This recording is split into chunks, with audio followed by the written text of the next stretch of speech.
The Green Controller.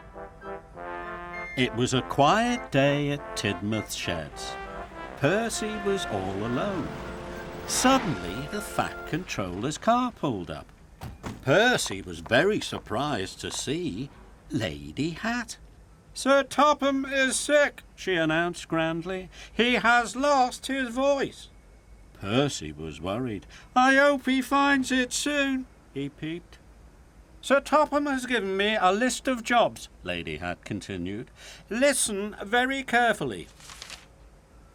Gordon is to collect coaches of china from Knapford and take them to Brendam Docks.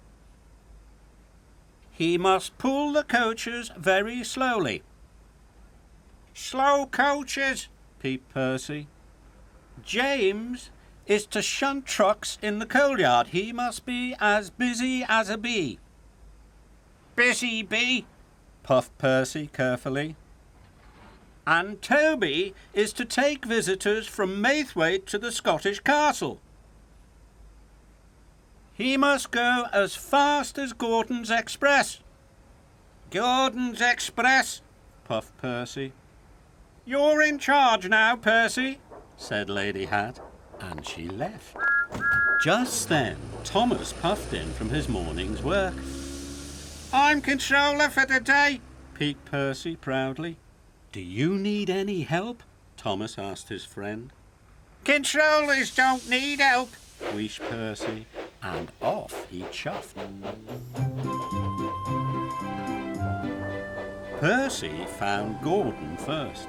"The Fat Controller has lost his voice," puffed Percy, "so I'm controller until he finds it." Gordon was surprised. Percy tried hard to remember what Lady Hatt had said. "You must pull very slow coaches," he peeped proudly. "Oh, the indignity," huffed Gordon. Percy had a lot to do and a lot to remember. Next, Percy found James at the washdown. "James, you must be a busy bee," he peeped. James gasped. "Do you mean I have to be painted yellow and black?" he whistled weakly. "Yes, James," Percy said sternly. "But why?" snorted James. Percy tried to peep boomingly. "Because I'm controller." And then Percy puffed off. Next, Percy found Toby. "Toby, you must pull Gordon's Express," he told him. "Why?" Toby asked. He was very puzzled. "That's your job," peeped Percy boomingly. Percy felt very important. Later, Percy decided it was time to check on his engines. He knew that's what the Fat Controller would do. Children were waiting on the bridge. Percy peeped hello. But the children were looking down at the track. Gordon was puffing very slowly down the line. The children began to laugh. "Look at Gordon," they cried. "What a slow coach." Then James stopped at the signal. The children laughed again. "Who is that giant stripy bee?" they called. Finally, Toby huffed in with the heavy express. He was very tired. Gordon, James and Toby heard the children laughing, and then they saw Percy watching. Gordon called out to Percy, "I am supposed to be the fastest engine on Sodor, not the slowest," he huffed. "I'm supposed to be the reddest engine," moaned James. "Now no one knows who I am." "I'm only a steam tram," Toby puffed. "The express is too heavy for me to pull." Percy was worried. He knew he had made lots of mistakes. Then Thomas puffed up. "What's wrong, Percy?" he asked his friend. "Please help me, Thomas. I can't remember what Lady Hatt told me. All the engines are doing the wrong jobs." Thomas thought for a moment. "You must go back over your tracks," he puffed. "You might see things that will help you remember." Percy thought that was a very good idea. Thomas and Percy pulled into Knapford station. Gordon and slow coaches, puffed Percy. Suddenly, Percy saw crates of china waiting on the platform. That's it, Percy cried. Gordon is to take the china to Brendam Docks. He must pull his coaches very slowly. Percy and Thomas puffed into the coal yards. James must be a busy bee, Percy said slowly. There were lots of grumbling trucks waiting to be shunted. That's it. James is to shunt lots of trucks, so he must be as busy as a bee. Finally, Percy and Thomas arrived at Maithwaite Station. Toby must pull Gordon's express, wheezed Percy. Suddenly, Percy saw a group of visitors waiting on the platform. That's it, Percy cried. Toby is to take the visitors to the Scottish castle. He has to go as fast as Gordon's express. Well done, Thomas puffed happily. By the end of the day, all of the engines were doing the right jobs. That evening, the Fat Controller came to the sheds. You have done very well, Percy, he boomed. I'm very pleased. And I'm very pleased you found your voice, Percy peeped happily. The Fat Controller smiled. And I hope you never lose it again, Percy added. Thomas and the birthday mail. It was the stormy season on the Island of Sodor. All the engines were battling against the bad weather. Thomas was busy delivering supplies and mail in a far part of the island. He really enjoyed going up to High Farm. It was up on a hill. Right at the end of the line, a little girl called Alice lived there. Alice and Thomas were good friends.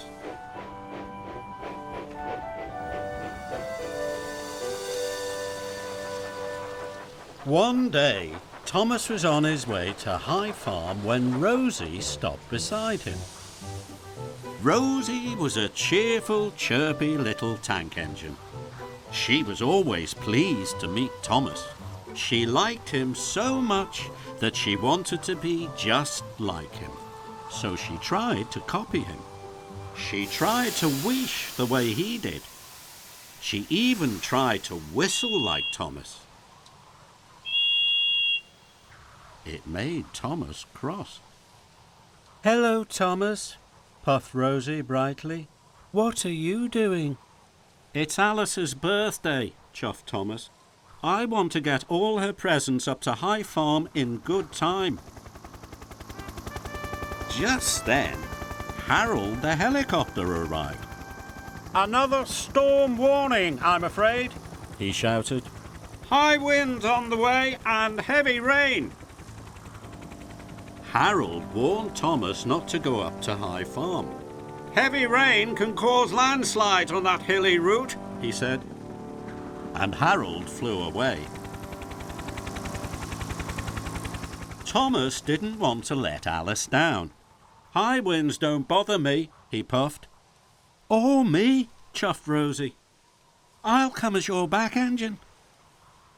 But Thomas didn't want Rosie to come. No thank you, Rosie, he huffed firmly. I'll manage on my own. And he chuffed quickly away. But Rosie liked Thomas very much, and she wanted to help, so she chuffed cheekily after him. Thomas puffed along the line to High Farm. The sky grew darker and darker. Soon it was pouring with rain. Thomas's pistons pumped and his boiler bubbled. It was hard work. Rosie can't follow me now, he thought. She isn't strong enough. Thomas was wrong. Rosie's pistons were pumping and a boiler was bubbling right behind him. She whistled cheerfully to Thomas. Thomas was very annoyed.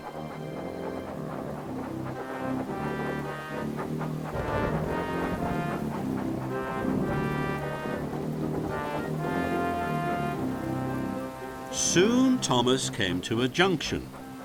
One way was the longer, easy way to High Farm. The other way was shorter and much harder.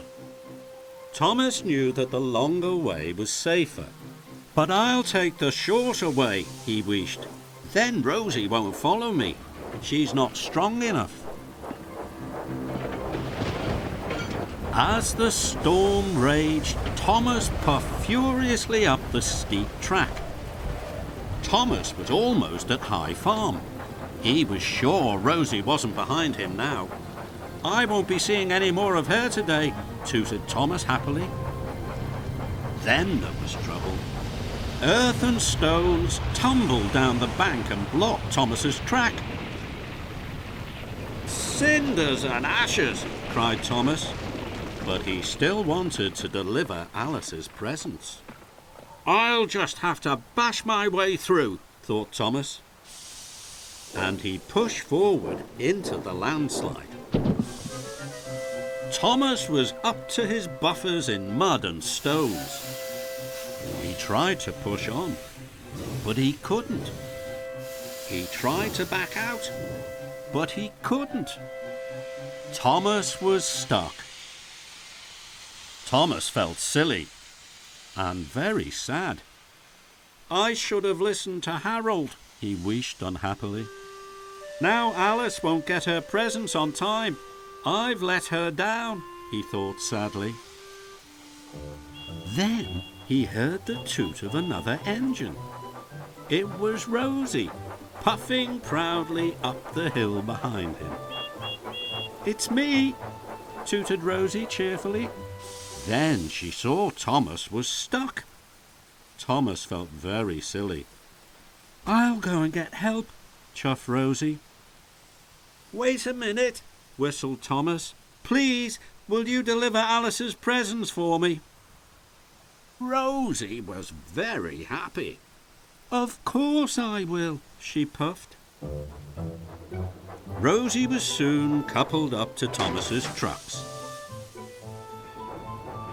Then she steamed off to High Farm. Thomas waited for Rosie to come back. He was happy she had followed him after all. Soon Rosie came puffing back down the line. Alice's mother has telephoned for help, Rosie told Thomas. Edward is on his way to pull you out. Then Thomas noticed that Rosie had a passenger on board. It was Alice. She had come to thank Thomas for getting her birthday presents to her. I couldn't have done it without Rosie's help, Thomas puffed. Now we can all celebrate your birthday together. Thomas tooted happily. And so did Rosie. Edward strikes out. All the engines of Sodor are very happy to work on the Fat Controller's railway. Edward has worked on the railway the longest. He knows everyone, and everyone knows him. One summer morning, Edward arrived at the docks. He had to pick up some heavy pipes. Gordon and Thomas were already there. Thomas was very excited.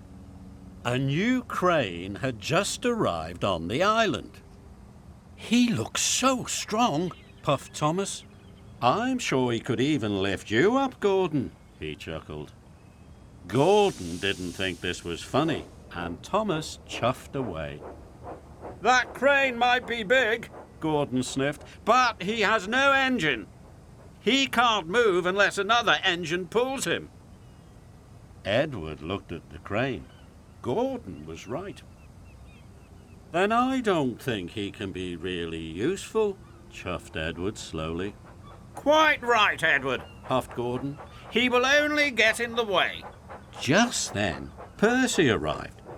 He was also very excited to see the new crane. He's not very useful, boomed Gordon. He will only get in the way, echoed Edward. Newfangled nonsense, wheezed Gordon, and he chuffed off. What a newfangled nuisance, Edward, peeped Percy. Newfangled nonsense, Percy, puffed Edward, as grandly as he could. It's something that is new and not really useful.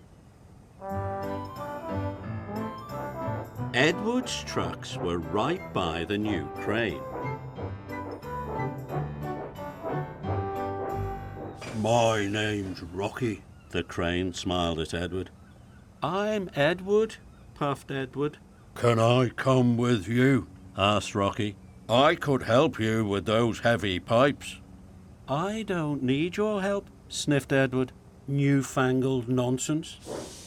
And he puffed off quickly before the pipes had been properly tied down. Edward was approaching a signal. He was thinking about Rocky, and he was going too fast. Suddenly, the signal changed to red. Edward screeched to a stop, but the sides of the trucks collapsed. Steel pipes toppled all over the tracks. Bust my buffers, puffed Edward. He looked at the heavy pipes and wondered what to do. Thomas had said Rocky was very strong. Newfangled nonsense, huffed Edward, and he asked his driver to telephone for Harvey. Harvey puffed and chuffed as fast as he could to the rescue. Harvey started to move the pipes, but the pipes were heavy. He could only lift them one by one. This is going to take me a very long time, gasped Harvey. Just then, Thomas and Emily arrived. They saw the pipes. We have to get through, tooted Thomas. Why don't you go and get Rocky? No, whistled Edward. Harvey is doing a fine job. We must be patient. I don't like being patient, pouted Emily. We have a very important job to do. Then they heard Gordon. He was going fast. Then there was trouble. Gordon hit the pipes with a loud crunch. He came off the tracks. It was a terrible mess. I can't lift Gordon, sighed Harvey. He's too heavy. Edward, we need Rocky, tooted Thomas. Gordon sniffed. Newfangled nonsense. But Edward knew this was a disaster, and he knew that Harvey couldn't lift Gordon. There was only one thing to do. I'll go and get Rocky, Edward wished, and he raced off. Edward steamed into the docks. Rocky, we need your help, he whistled. It's an emergency. I'm ready and waiting, Edward, whistled Rocky happily. So Edward buffered up to Rocky, and together they left for the junction.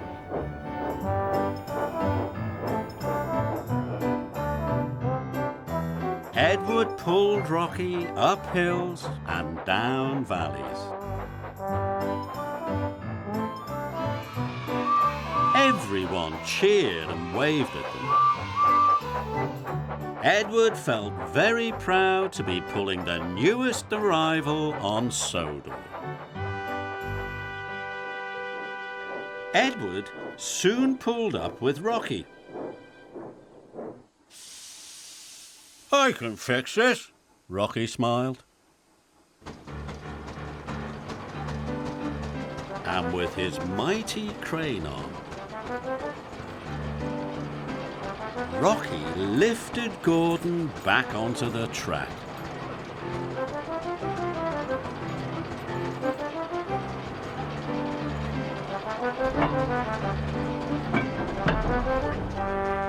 Gordon was surprised. Thank you, Rocky, he huffed. Good work. Then Rocky lifted all the pipes off the rails. The job was done in no time. Gordon and Edward were very impressed. "I was silly to think you were a newfangled nonsense," wheezed Edward to Rocky.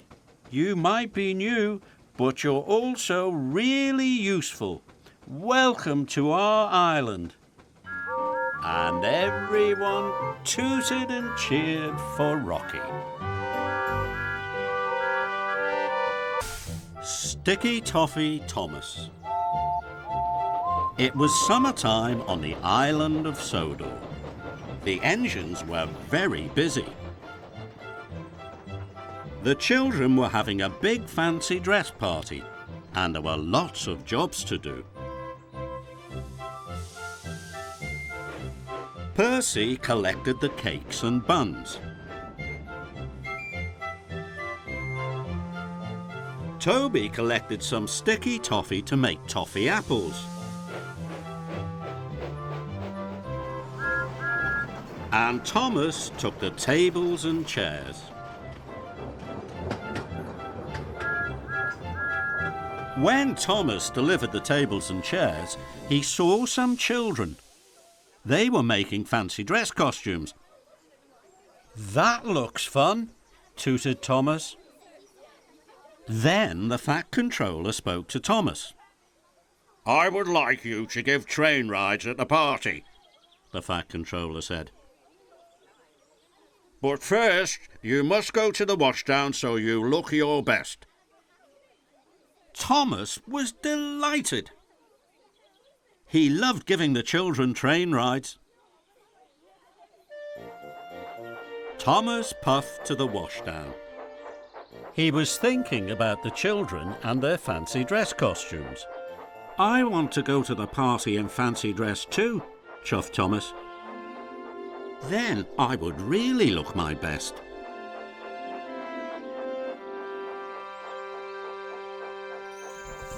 Thomas was soon covered in soapy suds.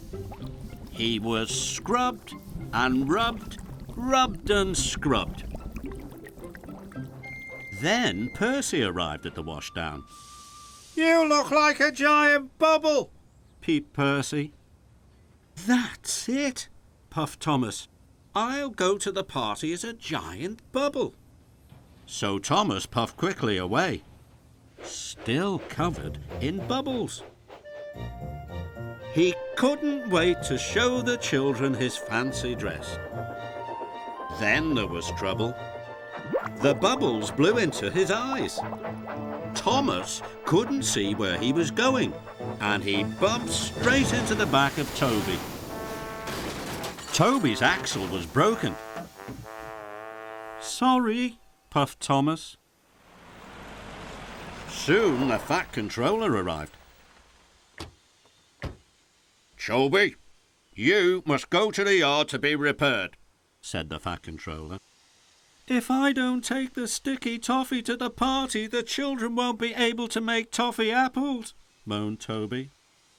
"Please, sir," puffed Thomas. "I could take the sticky toffee to the party." "Very well," said the Fat Controller. "But no more trying to be in fancy dress." Soon all the soapy bubbles were cleaned off Thomas, and he puffed away. "I must get the sticky toffee to the children on time," Thomas puffed. But he started to think about fancy dress again. Thomas puffed up to the airport. And there, on the runway, was Jeremy the jet. "That's it," chuffed Thomas. "I would look grand if I arrived at the party as an aeroplane." Thomas watched Jeremy zoom up into the sky. He thought about his costume for the party. He thought about it for a very long time. "Oh no! I've been daydreaming," chuffed Thomas, "and now I'm late." Thomas puffed as fast as he could, but he wasn't watching where he was going. Thomas didn't notice that the points had been changed. Thomas puffed into the sidings and biffed into the buffers. Sticky toffee splattered everywhere. "Oh no," moaned Thomas. "I can't give the children train rides when I'm this messy. If only I'd been thinking about what I was doing."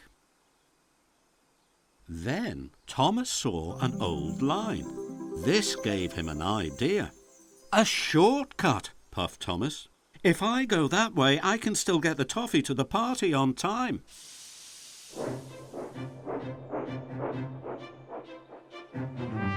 Thomas puffed along the old line.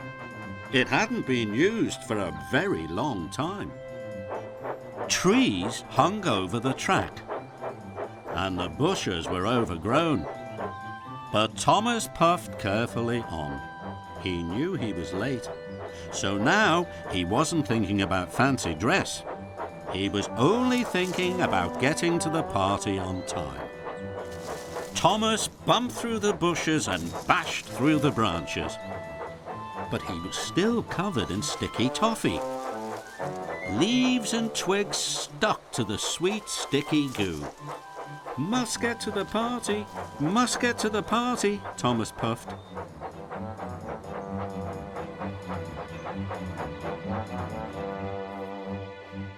When Thomas arrived at the party, he was covered from funnel to footplate in leaves and twigs.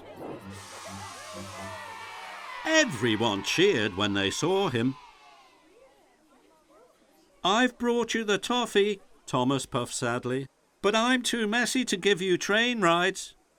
The children cheered. "You're not messy, you're just in fancy dress. You look best of all." Thomas was very happy. The party was a great success, and there was only one thing more popular than the sticky toffee apples, and that was Sticky Toffee Thomas.